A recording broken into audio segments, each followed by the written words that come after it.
Partai politik lokal yang telah mendaftar dan dinyatakan lengkap syarat pendaftaran lewat Sipol sudah menyampaikan hasil verifikasi administrasi melalui Sipol kepada partai politik.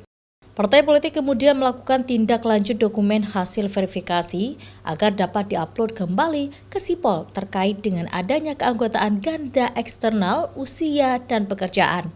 KIP Aceh memberikan waktu hingga 3 September untuk mengunggah kembali melalui surat pernyataan hasil verifikasi administrasi tersebut. Diberikan kesempatan kepada partai politik untuk mengupload kembali surat pernyataan itu sampai tanggal 3 September. Nanti kawan-kawan KIP Kabupaten Kota kembali melakukan verifikasi administrasi terhadap tindak lanjut yang dilakukan oleh partai politik dari tanggal 4 sampai 5 September. Nanti baru tanggal 6, 7, dan 8 disampaikan kepada KIP Aceh untuk kita rekapitulasi.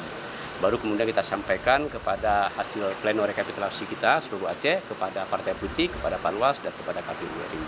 Komisi Independen Pemilihan KIP Kabupaten Kota selanjutnya akan melakukan verifikasi administrasi terhadap tindak lanjut yang dilakukan partai politik lokal hingga 5 September mendatang.